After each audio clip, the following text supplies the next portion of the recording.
Alright, Assalamualaikum warahmatullahi wabarakatuh. A very good morning, evening, night, I don't know, depends on the time you watch this video. My name is Afiq bin Herman, and right now it's like 4 in the morning. So I'm here today to present to you guys on the topic on MAT222, laws of logic. So you guys must be wondering, right, what is laws of logic? Without further ado, let's go.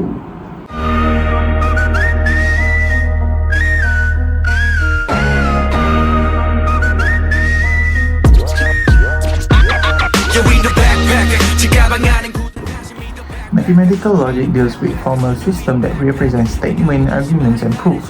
The laws of logic provide the basic rule that govern how local statements can be manipulated and combined to create a valid conclusion. This allows us to reason about true and falsity systematically. Laws of logic include the basic logical operation like conjunction, disjunction, negation, implication, and biconditional. So this is the list of laws of logic. First of all, we have double negation law, not P, equivalence to P. This law says that two negations cancel each other out, leaving the original proportion. Second, we have De Broglie's law, not bracket P or Q, equivalence to not P and not Q. Not bracket P and Q, equivalence to not P or not Q. This law describes how negation distributes over conjunction and disjunction. The third, we have commutative law, P or Q, equivalence to Q or P. P and Q, equivalence to Q and P. This law just implies the order of the proportion doesn't affect the result of a logical conjunction or disjunction. The fourth, we have associative law, P or bracket Q or R, equivalence to bracket P or Q or R. P and bracket Q and R, equivalence to bracket P and Q and R. This law explains where there are multiple operations, the weights of term the group doesn't affect the result. The fifth, we have distributive law, P or bracket Q and R, equivalence to P or Q and P or R. P and bracket Q or R, equivalence to bracket P and Q or P and R. This law shows how conjunction and disjunction distributive over each other. The sixth, we have the important law, P or P, equivalence to P, P and P, equivalence to P. This law indicates that combining a proportion with itself using either conjunction or disjunction doesn't change the result. 7, we have inverse law, P or not P, equivalence to T, P and not P, equivalence to F. This statement indicates like a statement with and with its negation is always false, while a statement with its negation is always true. 8, we have identity law, P or F equivalence to P, P and T equivalence to P. This law indicates any statement with true leaves with statement unchanged, and the disjunction of any statement with false leaves the statement unchanged. So 9, we have domination law, P and F equivalence to F, P or T equivalence to T. This law indicates any OR with true result with true, while any AND with false result with false. Number 11, we have definition of biconditional, which is P biconditional with Q, equivalence to P implies Q and Q implies P. Number 12, we have absorption law, which is P or bracket P and Q equivalents to P, while Pn bracket P or Q equivalents to P.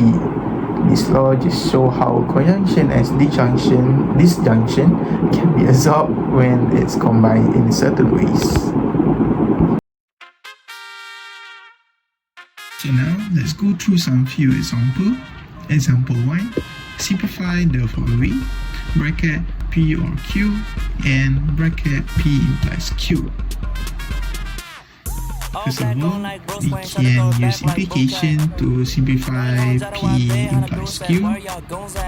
So we will get bracket P or Q and bracket not P or Q. We can use distributive law to simplify more. So that we will get Q or bracket P and not P. We can simplify more using so like I think that's wrong there. We can use inverse law. So P and not P will turn into F, so Q or F, and then we will use identity law so that the final answer will be Q. Second example, simplify the following: bracket not P or Q and Q. Alright, so firstly we can use divergence law. So we will get not P or not Q and Q. And then because there's two negation, we can use double negation law to simplify it. So it will cancel out each other. So then we will get bracket P or not Q and Q. And then we can use associative law to change the bracket. So we will get P or bracket not Q and Q. So now we can just use inverse law to simplify more. So then we will get P or F, and then we can use identity law at last to get the final answer, which will be P.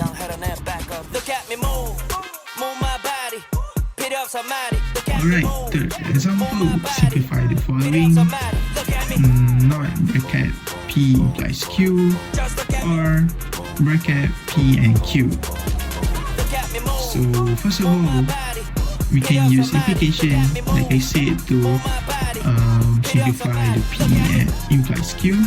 So then we will get not bracket not P or Q or bracket P and Q.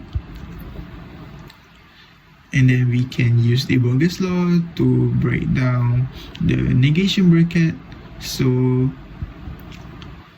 it would be bracket not P and not Q or bracket P and Q.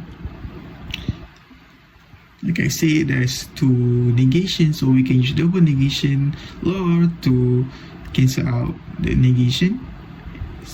Then we will get bracket P and not Q or bracket P and Q.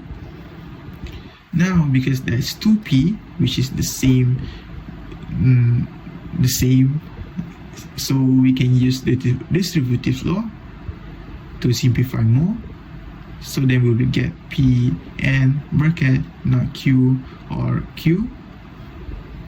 And then we can use inverse law on not Q or Q to turn into T. So then we will get P and T. And then we can use identity law to simplify the answer, which will be P. To the conclusion, the laws of logic in MAT222 lays the groundwork for rigorous thinking and reasoning. It teaches you how to handle logical statements systematically, derive conclusion, and understand the structure of mathematical arguments. By mastering the basics law of logic, truth table, equivalence, and proof technique, you will be well prepared to tackle a wide range of mathematical computational problems. So I think that's all from me. Thank you so much for watching this video. Bye bye.